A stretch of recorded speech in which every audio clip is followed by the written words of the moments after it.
El Ministerio Mesiánico Directo al Corazón presenta su programa Regresando a tus Raíces. Coronado has sido tú, Yeshua HaMashiach, Rey de Israel.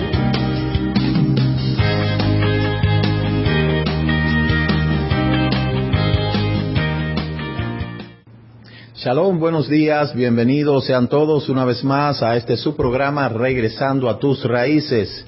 Y quien te habla, tu amigo y hermano en el Mesías, el Roé Ricardo Mojica. Somos el Ministerio Mesiánico Internacional Directo al Corazón, anunciando la restauración de Israel y de todas las cosas, como lo declara las Sagradas Escrituras en el libro de Devarim, Deuteronomio capítulo 30, desde el verso 1 hasta el verso 15, libro de los Hechos capítulo 3, desde el verso 19 hasta el verso 21, el libro de los Romanos capítulo 11, desde el verso 18 hasta el verso 24. Estamos anunciando la restauración de Israel y de todas las cosas. Estamos anunciando la restauración de los nombres Kedoshim, la restauración de las Sagradas Escrituras, la restauración de las fiestas y la restauración de nuestra identidad. Usted puede contactarnos a través de nuestro correo electrónico ricardomoj7@yahoo.com y por el momento entrar a nuestro blog www.ministeriodirectoalcorazonblogspot.com. Nuestra página web está siendo modificada y por eso está fuera de servicio, pero esperamos que en los próximos días pueda estar habilitada para que usted pueda entrar y conocer nuestra visión y misión y todo lo que estamos haciendo concerniente al estudio de las raíces hebreas. De igual manera, puede entrar a nuestro canal de YouTube, Raíces Hebreas de la Fe, y puede suscribirse a nuestro canal para que reciba los boletines de nuestras transmisiones. De lunes a viernes, de 6 de la mañana a 7 de la mañana, tenemos el programa Bendición Matutina, un programa dedicado a la intercesión, en el cual ya muchas personas son parte de ese matutino, y todas las mañanas nos juntamos ahí en YouTube para así hacer intercesión. Usted puede también escribirnos al WhatsApp 1809-671-2593 si desea ser parte de este grupo de WhatsApp, sobre todo si le gusta la intercesión. Amén. En esta tarde estamos nosotros rumbo a Pesa. Pesa es la primera fiesta del otoño, y todos estos programas hemos estado hablando acerca de los requisitos y la importancia de esta festividad. Cuando usted se mete a internet, usted va a encontrar cantidades de personas hablando del tema, porque esta es una de las fiestas más importantes que se celebra en Israel y en todas partes del mundo, en aquellos que hemos asumido las raíces hebreas de nuestra fe como legado, y es importante seguir abundando acerca de lo que implica esta festividad. Hoy, antes de hablarle de ciertos tópicos que tienen que ver con la festividad de Pesa, quiero hablarle de la Parashá Tazria, la Parashá 27, que es la que tocaba ayer. Y ayer en nuestra transmisión que tuvimos desde la comunidad, tuvimos un percance con el audio y el video salió sin audio. Y por eso en esta tarde quiero abundarle un poquito sobre lo que estábamos hablando ayer, ya que esta parashá es de suma importancia para la familia, ya que trata de la pureza familiar. Esta parashá está registrada o se toma del libro de Levítico, Vayikra, capítulo 12, a partir del verso 2. Quiero abundar un poquito para que los hermanos que estaban ayer conectados, que habían bastante, pudieran tener una noción de lo que estábamos conversando en esta parashá, y así usted pueda entender el video, que no quise descolgarlo del canal de YouTube, porque tiene unos 10 o 20 minutos de audio, pero lo demás no se escucha, pero para que usted tenga una idea de lo que estábamos hablando ayer. Esta parashá trata de lo que es la pureza en la familia. Nosotros sabemos claramente que el Eterno escogió a Israel como pueblo para que le sirviera y le sirva de modelo a las demás naciones.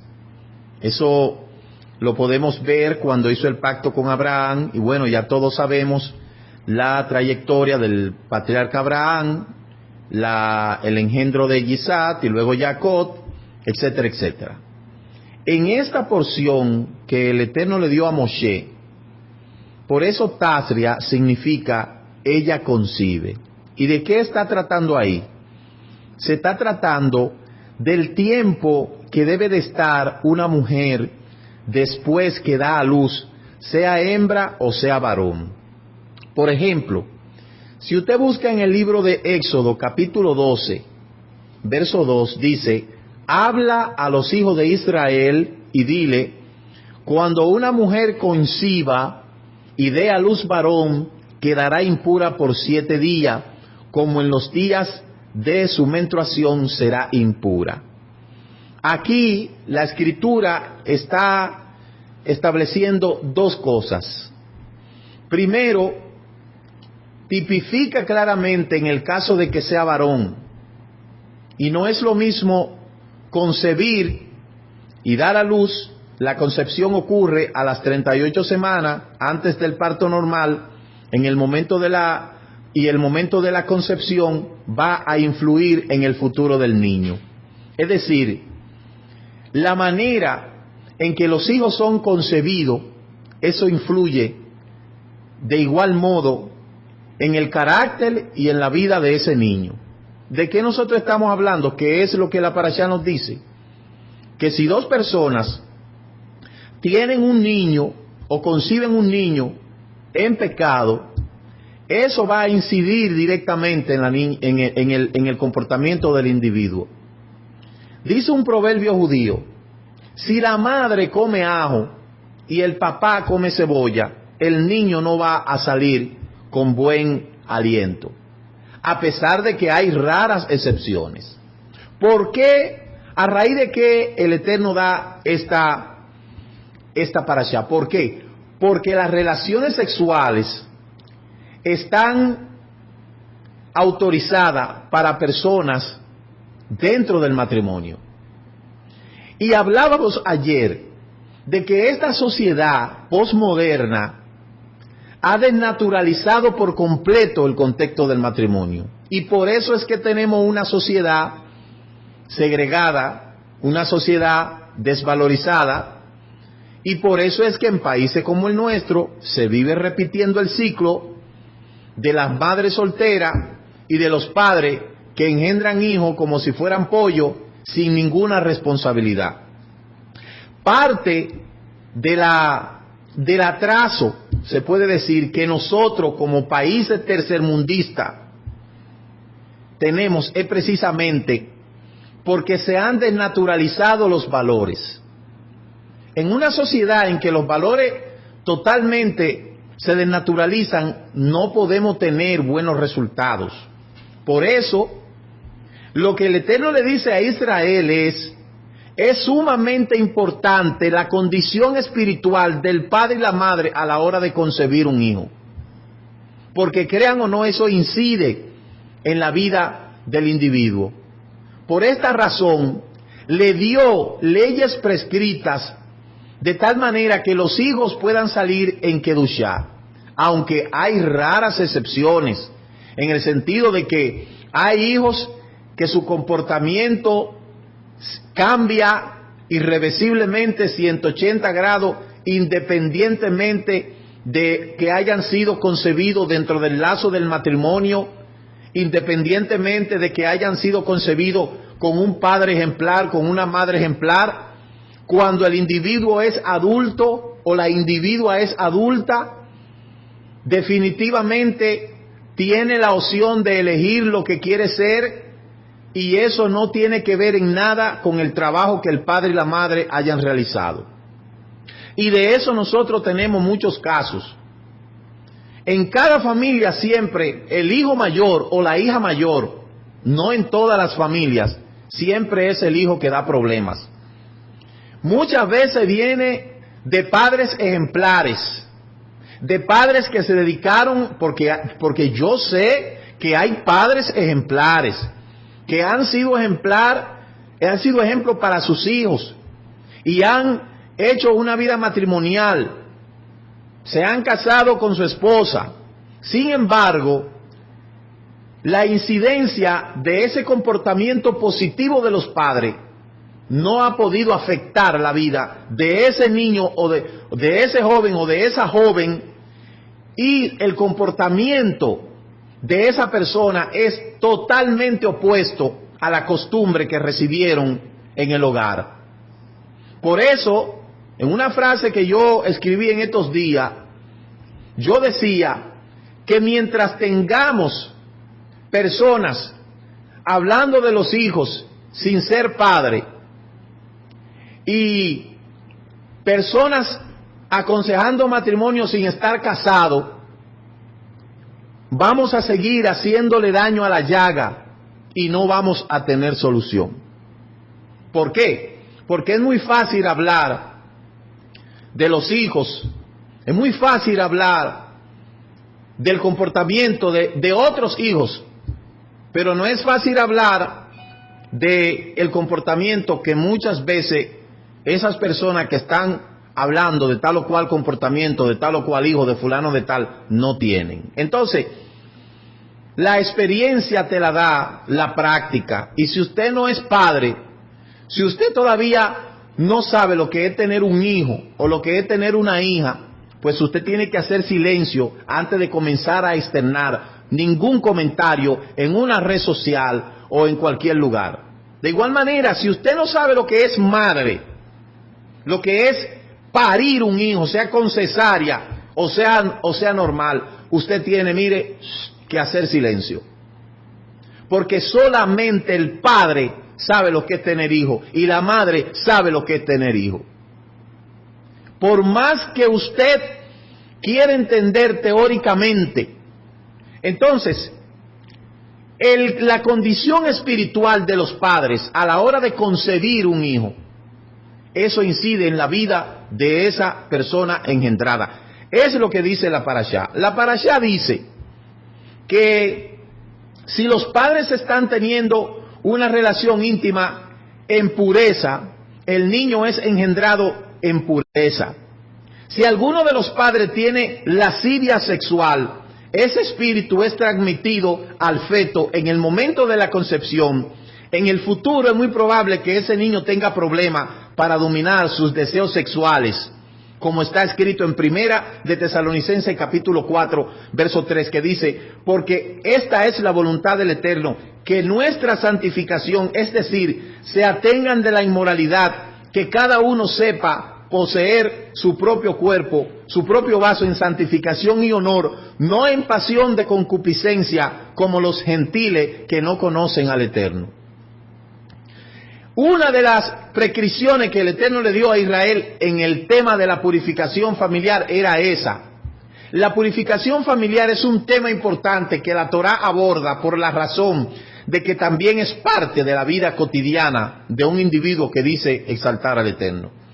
Es por eso que nosotros nos preocupamos de enseñar a la gente la manera correcta de orar, cómo debe la persona de cuidar su cuerpo, que no debe de andar exponiendo su cuerpo al público, el exhibicionismo y todas esas cosas, porque eso de una u otra forma incide de manera negativa tanto en el individuo o la individua como en el medio ambiente en el que se desenvuelve. Pero hoy en día vivimos en una sociedad en que los valores se han desnaturalizado y cada vez más vemos una generación que viene subiendo de espalda a esos valores que son por ende la espina dorsal de toda sociedad. Puede ser la espina dorsal que haga que esa sociedad ascienda, pero también es la espina dorsal de que esa sociedad sea destruida. si nosotros observamos la caída del Imperio Romano de Occidente y de Oriente, eso se debió a la inmoralidad que había dentro del seno de lo que era el Imperio Romano. Y eso posteriormente trajo como consecuencia la caída de lo que es el imperio en sí. Hoy en día nosotros estamos en una sociedad en que aplaude todo lo que pasa en su alrededor. Y las redes sociales son un caldo de cultivo para que estas cosas se fomenten. Hoy tenemos periódicos dedicados solamente a perseguir escándalos de tipo sexual. Donde quiera que haya un escándalo, no tienen ni la más mínima delicadeza de subir el video o de comentar o de subir el link, porque la idea es fomentar el morbo, la morbosidad. Y por eso es que esta sociedad va en detrimento. Como yo siempre digo, vamos como en un avión en picada. ¿Por qué? Porque aparte de que la sociedad tiene un andamiaje en las redes sociales, en los programas de televisión, en la mayoría no se hablan de estas cosas porque eso no vende. Eso no vende. Eso no vende porque eso no factura. Esas cosas no son de interés ni político, ni social, ni nada, porque eso no vende. Sin embargo, la realidad que está viviendo nuestra sociedad con nuestros adolescentes es otra cosa. Entonces, al pueblo de Israel, el Eterno le dio leyes específicas y le dijo, ustedes serán para mí un pueblo apartado. Y la santificación del individuo comienza primero en su yo integral, en su yo espiritual y luego en su yo físico. Por eso, la transformación del individuo no es de afuera hacia adentro. Eso es un error cuando las personas ponen una foto de que antes y después, óigame, cualquiera puede ponerse un trapo por encima, pero no cualquiera puede cambiar la naturaleza de ese individuo. Y eso solamente el tiempo es que determina si esa persona ha cambiado o no. Entonces, cuando la Escritura habla aquí en el libro de Tesalonicenses, que habla la palabra vaso, es una referencia al cuerpo. En este caso, probablemente se refiere al cuerpo de la esposa, y es importante tratar a la esposa con santidad y honor, sin lascivia sexual, como los gentiles que no saben dominar los instintos animales. Entonces, en una sociedad que se da al morbo, que solo lo que le gusta es la morbosidad, ¿a dónde se irán esos valores? Como decimos por aquí, a la porra. Dice que después del parto de un varón, la mujer queda en un estado de impureza ritual, que en hebreo se llama tamet. Como el tiempo de su menstruación, la palabra hebrea que ha sido traducida como menstruación es nidá. En la cultura hebrea hay una ley muy rigurosa para la purificación. Una mujer, después de que se le quita la nidá, la menstruación, debe de durar 14 días y luego debe de purificarse. Ahí se habla de paso que están prohibidas las relaciones sexuales con la nidá, cosa que mucha gente no sabe, y por eso es que se acarrean tantas enfermedades al cuerpo, porque hay una parte de la Torah que habla de la purificación, habla del Tevilá Yadayim, habla de la Tevilá por purificación y habla de la Tevilá por conversión. Y esas cosas, el Eterno lo hace con el único objetivo de que el ser humano se mantenga puro, se mantenga limpio. De ahí hay mucha gente que dice, esos ritos fueron dados a Israel, pero estamos hablando de limpieza, hermano. Estamos hablando de que aún debemos de enseñarle a nuestros hijos el aspecto de la limpieza, pero pareciera que en este tiempo nosotros parecemos una comunidad obsoleta, o que estamos llevando un mensaje, una voz que clama en el desierto, porque estas cosas suelen ser desfachatez para mucha gente que no le interesa nada respecto a lo que es la purificación. Todavía hasta el día de hoy estas cosas se practican en Israel, porque hay otros elementos que habla la parashá que lamentablemente, porque estamos en público, no podemos hablarla, porque tiene que ver con el fluido seminal, con lo que es la impureza después de las relaciones sexuales y un sinnúmero de cosas que no podemos nosotros hablar aquí en público, porque entonces entraríamos en la corriente de la morbosidad también. Ahora, ¿De qué se trata la pureza familiar? De que nosotros a nuestros hijos, le decía ayer a la comunidad, tiene que enseñarle a sus hijos y a sus hijas de que las relaciones sexuales están reservadas para personas que estén casadas. Y citaba ayer el hecho de que en los tiempos de nuestra niñez, cuando empezábamos a ver una película, mirábamos que la protagonista y el protagonista se conocían, y cuando terminaba la película, ellos terminaban casándose. Sin embargo, la transculturización de los países nórdicos, y en este caso de Norteamérica, ha variado eso. Dos personas se conocen en una serie, en una película, y a los 5 minutos ya se están revolcando en la cama. Porque esa es la temática de la posmodernidad. Y no hablemos de la virginidad, porque eso es un tabú para mucha gente. Hoy en día no hablemos de que la joven se tiene que permanecer pura hasta se tiene que mantener virgen hasta el matrimonio, porque eso es algo obsoleto en nuestro país. Hablar de eso es como si fuéramos que estuviéramos hablando de algo imposible o que es una misión imposible. Pero esas son las consecuencias de los embarazos en la adolescencia. ¿Por qué? Porque todavía es un tabú en muchos lugares hablar de orientación sexual en nuestros jóvenes. Orientar a nuestros jóvenes no es que le demos preservativo, ni que llevemos una conferencia morbosa, como yo he visto que se lleva a muchas escuelas y a muchos lugares, donde se lleva un pepino y se lleva un preservativo, y lo que se va es hacer una conferencia de morbosidad.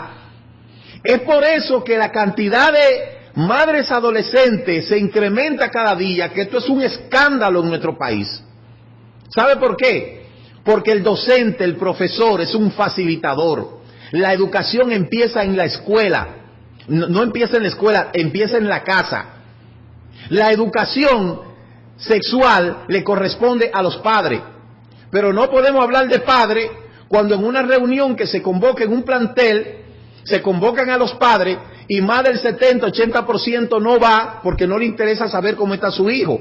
Y por eso al final de año se pregunta, mi hijo lo quemaron y quieren ir a agarrarse a trompada con el profesor. Pero en la casa no hay un padre que supervise a esos niños, una madre que supervise a esa niña, y por ende esa niña tiene un celular Android en la mano, con una cuenta de Facebook, con una cuenta de Instagram, tirándose el Face o el selfie de lugar. Entonces, bajo esta circunstancia, nuestra sociedad, ¿para dónde cree que vamos? Vamos para atrás. Entonces, debe de ser responsabilidad de cada padre y de cada madre orientar. El padre debe de tener cuidado de orientar a sus hijos.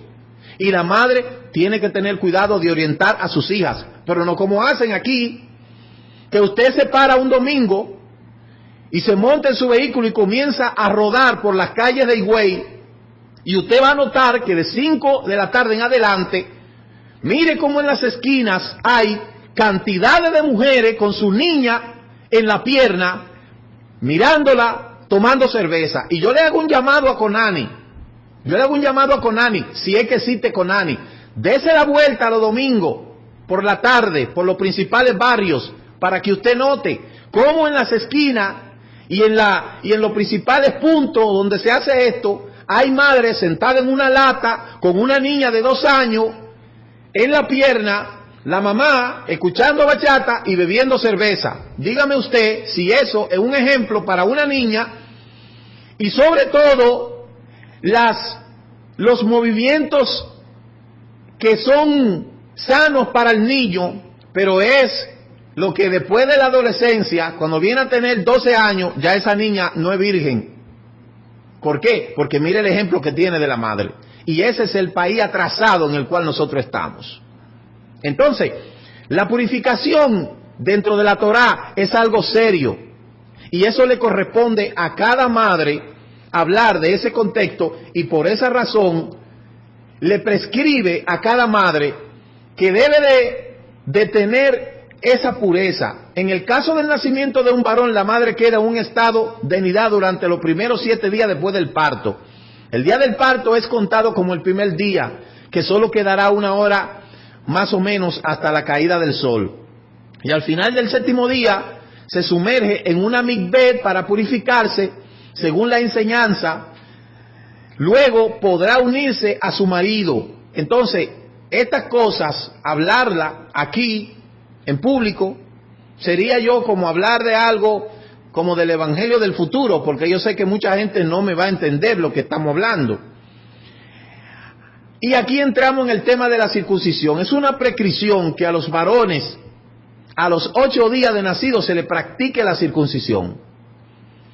La circuncisión es un mandato que está escrito en el libro de Génesis capítulo 17, verso 11.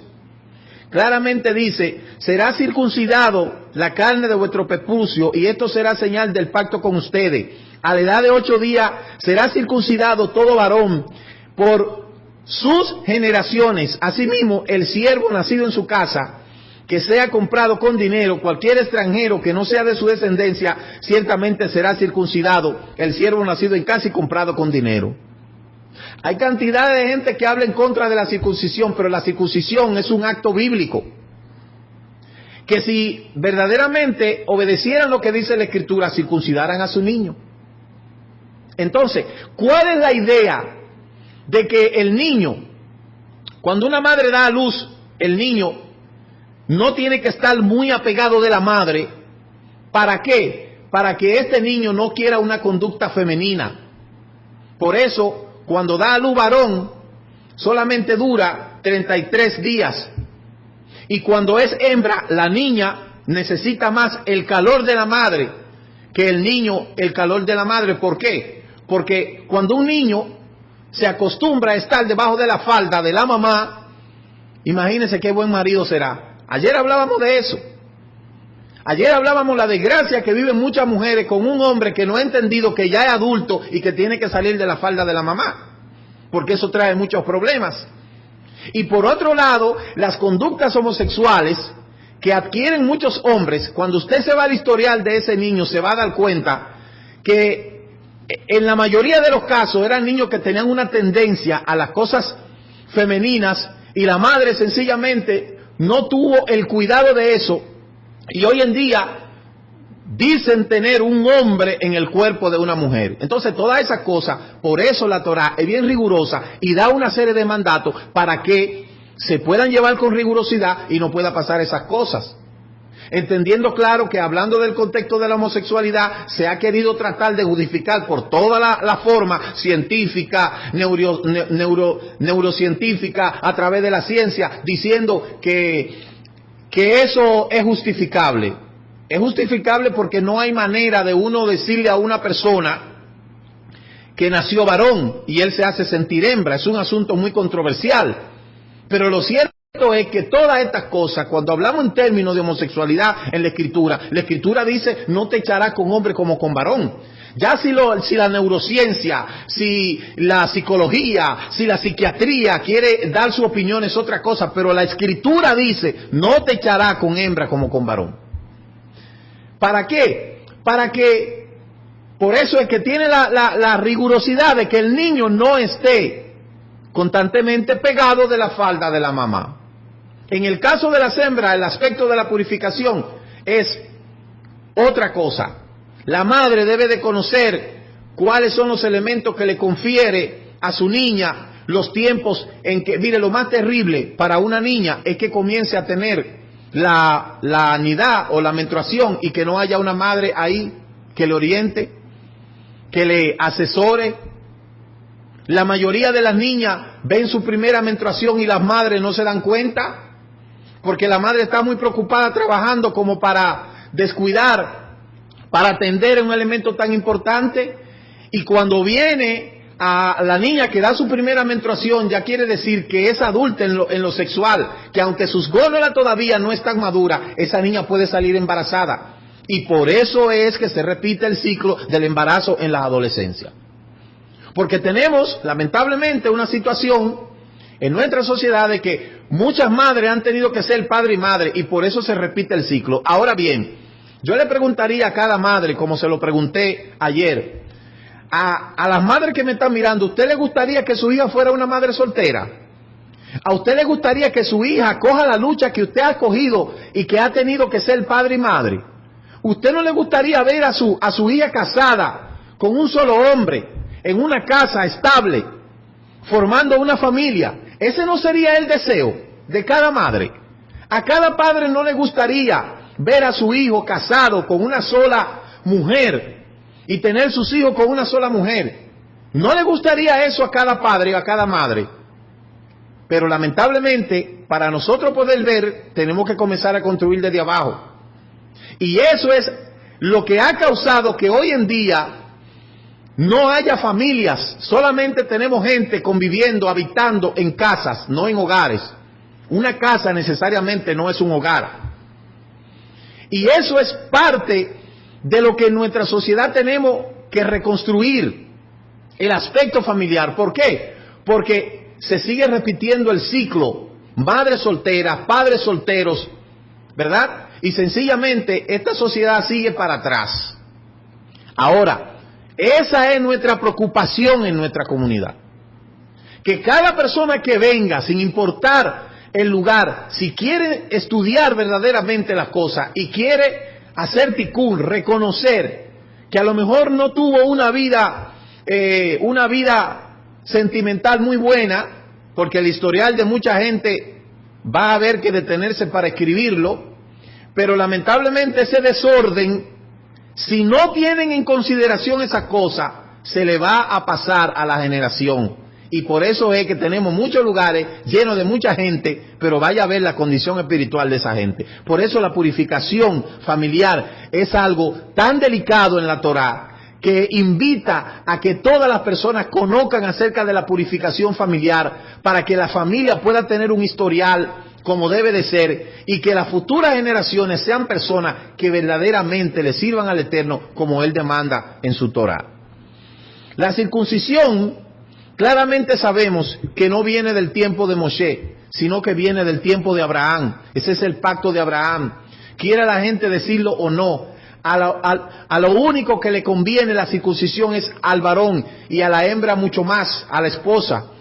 Hermano, yo nunca había visto cómo en un tiempo se habían destapado tanto cáncer cervical como en este tiempo. Yo nunca había escuchado de que cáncer de seno, todas esas cosas se han incrementado. ¿Por qué? Por la mala vida de esta nueva generación. Y la que viene será peor si no tomamos las cosas en consideración. Entonces, el tema de las purificaciones es algo que, vuelvo y repito, la Torá le da mucha importancia por la razón de que eso trasciende lo que es la neshama de la persona y lo puede preparar para poder vivir una vida en shalom, en paz. El 12:5 dice: pero si da a luz una niña, quedará impura 2 semanas, como en los días de su menstruación, y permanecerá la sangre de su purificación 66 días. Usted ve, la niña, el regazo de la niña o el requerimiento para la niña es mucho más grande los días. ¿Por qué? Porque la niña necesita estar más cerca de su mamá. Por eso el Eterno hace la diferencia entre varón y mujer. Pero el hombre moderno está intentando quitar esa diferencia. Está tratando de eliminar esas diferencias. El hecho de hacer de que la mujer quede más tiempo en recuperación después del nacimiento de una niña no es para discriminar a la mujer o al hombre, sino por otras razones que no están muy definidas en la Torá, pero lo cierto es que todos los mandamientos que han sido dados para el bien del hombre, tenemos que aceptar esta gran verdad. Pero una de las razones es eso: la niña necesita estar más tiempo con su madre. Y el niño, aunque la madre no se desapega del niño, porque el niño en los primeros años necesita el calor de la madre, pero ya una vez el niño va agarrando identidad, entendiendo de que ya de que va a ser varón, de que es varón, no como el sexo X que se han inventado ahora en Nueva York. En Nueva York se tiró una ley donde los niños que nacen y las niñas que nacen no se le puede poner sexo. Es decir, si una nata de nacimiento dice en tal condado, no se le puede poner nació el niño de sexo tal. No, hay que dejarlo tranquilo porque hasta que el niño crezca y él elija la identidad que quiere ser. Entonces, ¿a dónde va a ir esta sociedad bajo esas prescripciones? Hombre con hombre no dan hijos, ni mujer con mujer tampoco. Entonces, estas explicaciones es que los pediatras modernos han mostrado que después del nacimiento, una niña tiene mayor necesidad psicológica que un niño de permanecer cerca de la madre. Por eso una mujer que pare, da a luz una niña, y ya a los 15 días tiene que entrar en una licencia del hotel, y esa niña pasa el cuidado de otro, o 21 días. Mire lo que están tratando ahora de quitar los empresarios. Están tratando de los derechos de los trabajadores quitárselo, dentro de ellos la licencia de las mujeres que dan a luz. Entonces, yo a veces me vislumbro el país y digo, yo no sé a dónde que vamos a llegar bajo esta situación. Este mandamiento ha sido dado, entre otras razones, para ayudar a la niña a tener un buen desarrollo psicológico y posiblemente también la de la madre. El niño y la niña tienen la necesidad de afirmar su identidad sexual como varón y hembra respectivamente. Por lo tanto, el niño necesita a su padre para identificarse con él, para poder desarrollarse correctamente, y la misma necesidad tiene el niño en cuanto a su madre. Pero imagínense una madre soltera que solamente hubo un hombre para implantar el esperma en el óvulo y ya, ese se desapareció, que no sabe dónde está metido. ¿Qué identidad del padre va a tener ese muchacho? Ahí tiene que agarrarlo el abuelo, o tiene que agarrarlo un hermano o un tío, porque ese padre, bien, gracias. Entonces, el ciclo se repite y se repite y se repite, y si usted quiere que yo estoy siendo un exagerado, busque la incidencia de los embarazos en la adolescencia en este país para que usted vea que superamos la tasa de todos los países del entorno, de Colombia, los principales países que nos rodean. ¿Por qué? Porque a la gente de hoy en día se le ha metido por la cabeza que lo único que necesitamos en esta vida es dinero, y no importa a cómo sea, ni cómo tengamos que hacer para obtenerlo. Dinero y ya, para figurear en Facebook de lo que no somos, con un celular más inteligente que ellos, que si el celular le hablara, no le hablara a ellos. Y esa es la sociedad en la que estamos viviendo. Y vuelvo y repito, uno pareciera como hablar en el desierto, pero a alguien, este mensaje ha de arrojarle un poco de luz para que reconsidere las instrucciones que estamos diciendo en este programa y a ver si le puede servir de algo, ¿verdad? Porque este programa es internacional. Una vez que la identidad sexual haya sido afirmada, el niño y la niña son atraídos obviamente por el sexo opuesto. Pero cuando usted ve un niño que el sexo que le trae es el sexo no opuesto sino de él mismo, hay una condición en ese niño que usted tiene que comenzar a monitorear. Señores, es terrible que ya yo he visto en algunas instituciones educativas niños que tienen 16, 17 años y ellos se identifican ya como homosexuales y ya están ahí. Ese niño no se hizo de la noche a la mañana, no nació de la noche a la mañana así. Algo pasó en la vida de ese niño que adquirió ese comportamiento. Y de igual manera lo estamos viendo en las niñas. ¿Sabe por qué? Porque hoy en día esta generación tecnológica atada al Facebook, atada al Android, al WhatsApp, al morbo de las redes sociales, al estar aparentando lo que no son en las redes sociales, una cosa es lo que son en las redes sociales y otra es la realidad que están viviendo en su casa. Y eso usted lo ve, lo que hay detrás del selfie que ellos se tiran o que ellas se tiran, para que usted vea la pobreza espiritual que hay en mucha gente. Y esa es la razón por la cual tenemos una sociedad en la que nosotros estamos hoy presenciando. La tensión entre el varón y la hembra forma parte del ser humano. Un niño debe de aprender a ser masculino y una niña debe de aprender a ser femenina, pero pareciera como que esto no es así. Entonces, vuelvo y les repito, la purificación familiar, lo que tiene que ver la kedushá del hombre como la mujer, es un trato que la Torah le da de especial atención, porque de ahí depende la pureza de toda la familia. Imagínese un hombre o una mujer, ¿verdad?, que no sigue ninguna regla, que viola todas las reglas de la fisionomía humana. Qué puro van a ser sus hijos y qué delicadeza va a haber en su casa cuando su vida espiritual está hecha un desastre. Entonces, aunque usted no lo crea, el hombre no está compuesto tan solamente de carne, de materia. También tiene, en hebreo se dice rúa, y tiene neshama, que de igual manera necesitan ser alimentados. Y por esa razón, la Torah da un especial cuidado a la pureza familiar. Definitivamente este es un tema bastante amplio, en lo cual, por eso uno siempre trata de abordar el tema, y en la comunidad uno trata de tratar estos temas, porque las parashá son bastante amplias.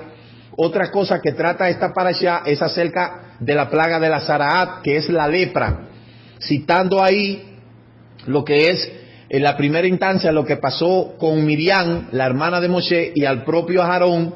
Claramente dice que a Miriam le vino lepra, ¿verdad?, por haber murmurado contra Moshe.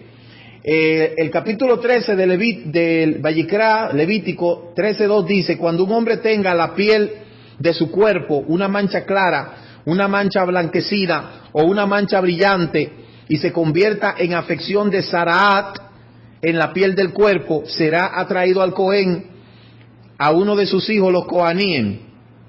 Y la rigurosidad para sanar la lepra en tiempo del Sinaí era algo muy riguroso. Primero había que llevar 2 palomitas al Cohen, el Cohen mataba una, rociaba la sangre sobre la viva, la soltaba, y luego la persona que tenía la lepra era sacada del campamento por 7 días, y a los 7 días tenía que regresar para verificar el estado de la piel, y si la piel estaba totalmente blanca, ya la persona había sido sanada de lepra.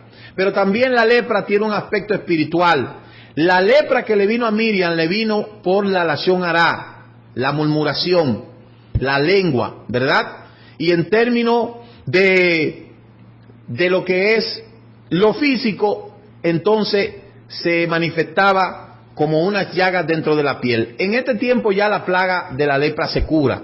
Me parece que la lepra ya se cura, ya hay cura para la lepra, pero para la lepra del cuerpo.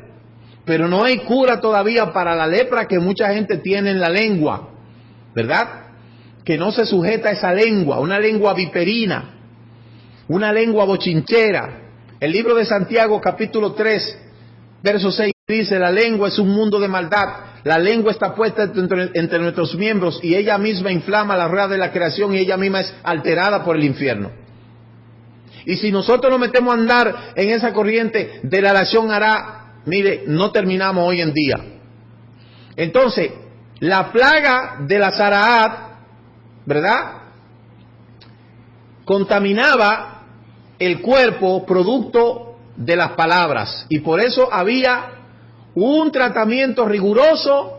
Por eso cuando Yeshua sanó a un leproso, le dijo: vete, preséntate al Cohen, porque no ha habido registro en la escritura de alguien que había sido sanado de lepra, en este caso solamente Naamán. Y Eliseo le dijo a Naamán: vete, báñate 7 veces en el río Jordán. Y Naamán dijo: ¿cómo yo, siendo un general asirio, me voy a bañar en ese río tan sucio? Es como que le dijéramos: si usted se quiere sanar de la lepra, vaya, métase a las 7 lagunas. Sin embargo, al soldado no le tocó otra cosa que hacer caso a lo que el profeta Eliseo le dijo, y así fue sanada de la lepra. Luego tenemos los leprosos que fueron sanados por Yeshua, y Yeshua le decía: vayan al Cohen, porque una de las señales que claramente describían de que Yeshua era el Mashiach era precisamente la sanidad de la lepra. Nadie anteriormente había hecho eso, solamente el profeta Eliseo. Y luego el caso de Miriam. De ahí en adelante, todas las personas que fueron sanadas por Yeshua, él le decía, vayan, preséntense ante el Cohen, porque el Cohen era que tenía que certificar la pureza de la lepra cuando era sanada. Entonces, esto también requería una purificación para poder la persona ser declarado sano. El cuerpo, porque para una persona sanarse de la lepra de la lengua, yo creo que solamente mucha gente con la muerte se cura.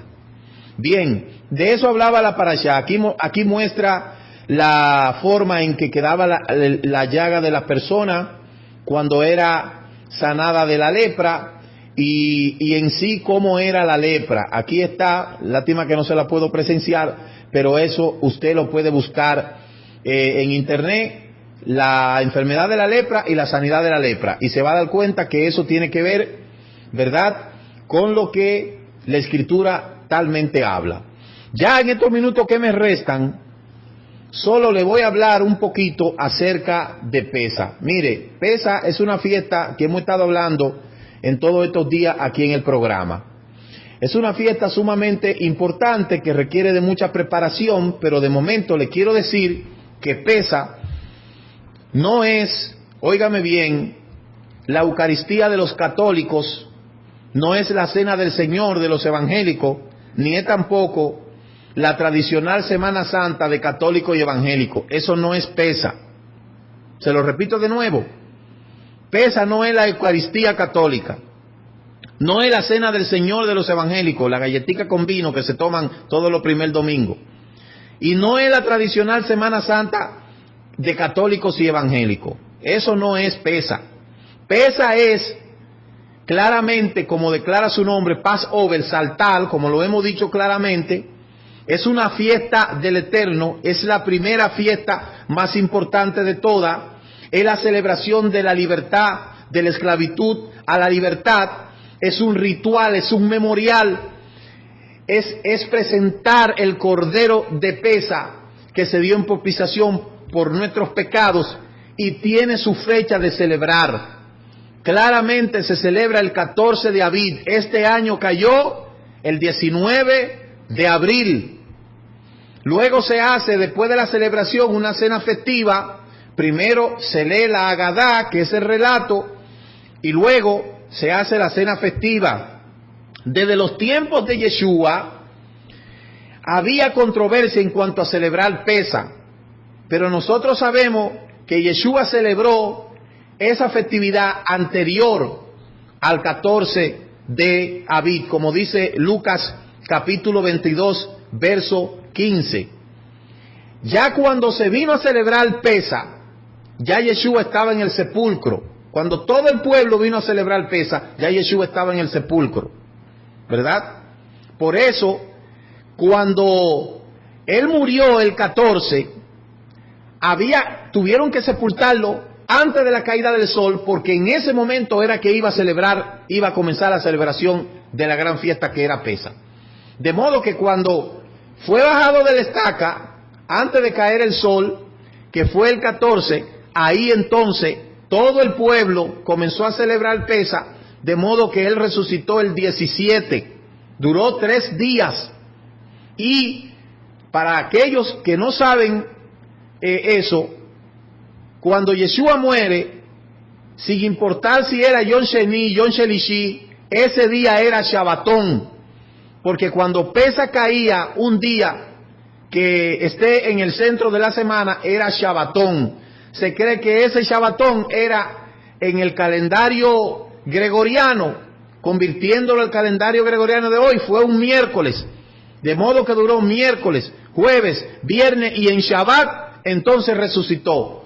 Y como el día en el calendario hebreo empieza la caída del sol, hasta la caída del sol del otro día, cuando fueron entonces el primer día de la semana, el Yom Ejá ya no estaba ahí porque había resucitado. No es cierto que murió un viernes para resucitar un domingo, porque ahí no se cumplen 3 días. como quiera que usted lo quiera calcular, y todas esas cosas están prescritas en la Torá. Hoy en día la mayoría de los creyentes observantes de la Torá celebran Pesaj a la caída del sol del 14, es decir, el viernes a la caída del sol estaremos celebrando Pesaj. Y eso es un Shabbatón. Coincidencialmente en esta fecha cayó el viernes de la semana de parranda.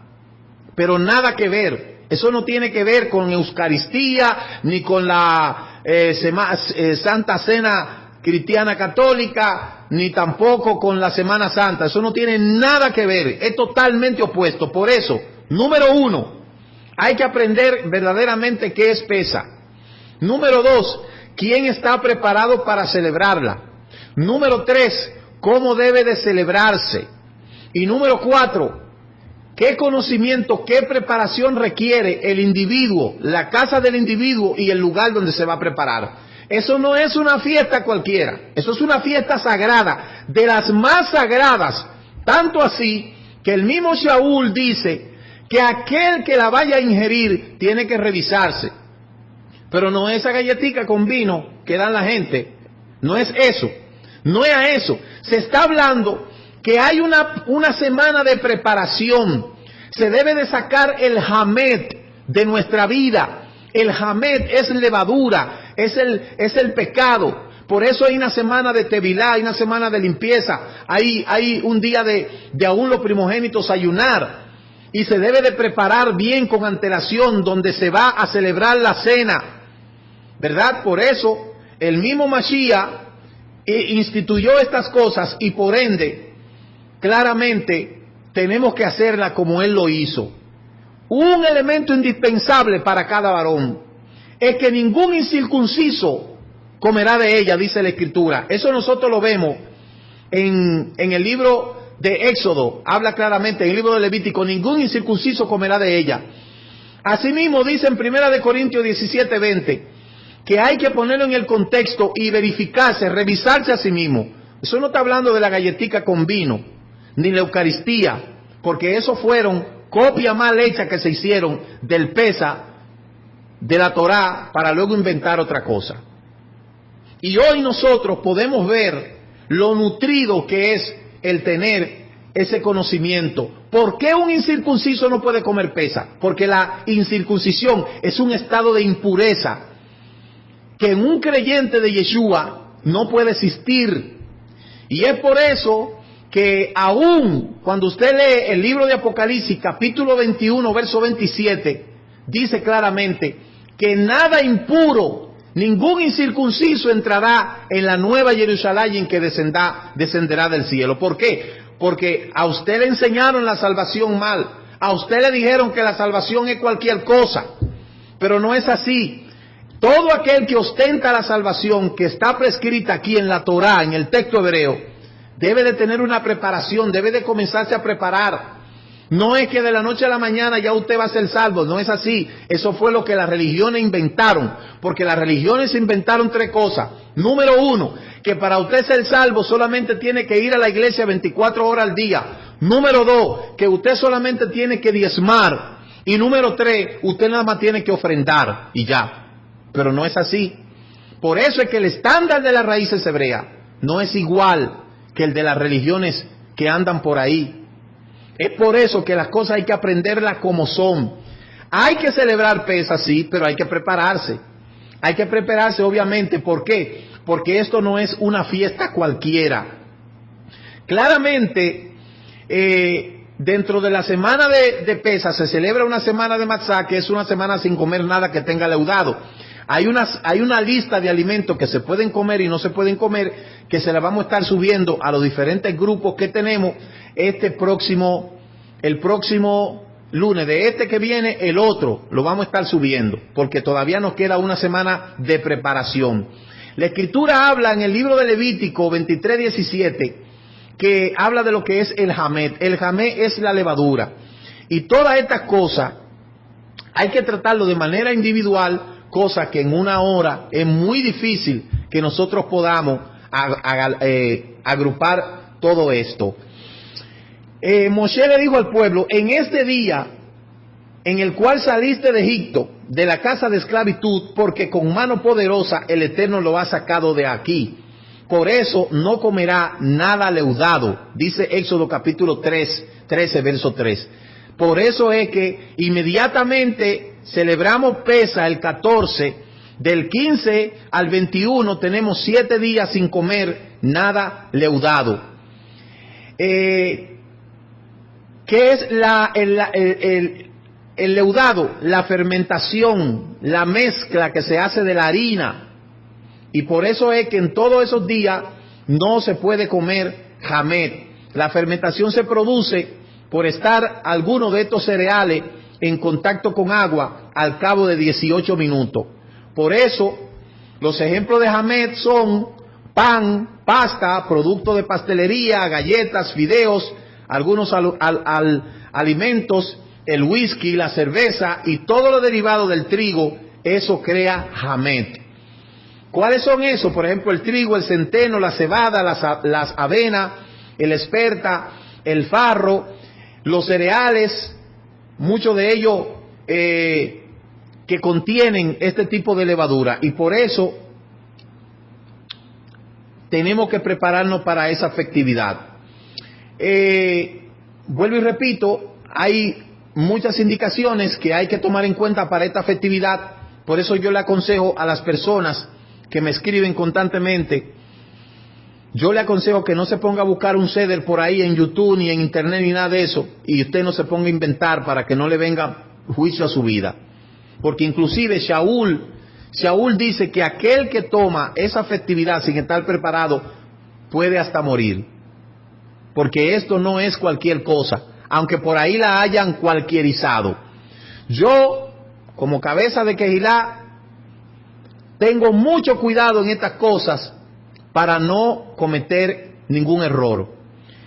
En cuanto a lo que es el ceder, el orden, los ortodoxos tienen una manera de celebrarlo, pero nosotros, dentro del contexto mesiánico, en la persona de Yeshua, tenemos otro cómo celebrarlo. Mientras ellos usan carpas con marot, hazoret, es decir, tienen hasta huevo, pero nosotros solamente utilizamos hierbas amargas, fruto de la vid y matzá sin levadura.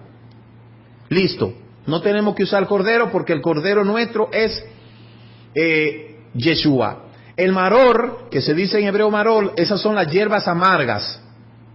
El jaroset, que es una mezcla de manzana rallada con dáctiles, eso es lo que ellos hacen ahí para representar la silla por lo cual los judíos constituyeron y construyeron inmensas obras. Eso es lo que se conoce como jaroset. Está el jaceret, que es una versión de la lechuga y de hierbas amargas como símbolo de la esclavitud egipcia y símbolo de la esclavitud del pecado. Y también está el zeroat y el beitzat, que es un hueso de una tibia de cordero asado y un huevo duro. Esto nosotros no lo usamos. Ellos lo usan como simbolismo para recordar que el cordero pascual, porque hoy no se puede sacrificar el cordero, pero ellos lo hacen por eso, porque ellos no creen en Yeshua. Esa es la razón por la cual nosotros no utilizamos esa especie como el huevo o el hueso, sino utilizamos las otras 3 especies anteriores, o lechuga, o berro, o rábano.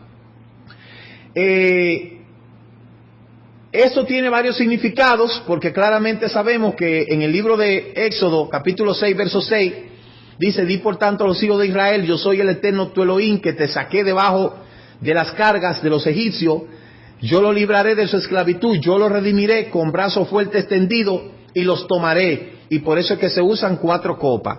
La primera copa lo sacaré, la segunda copa lo libraré, la tercera copa lo redimiré y la cuarta copa los tomaré. 4 copas, por eso en el sede se utiliza 4 copas de vino.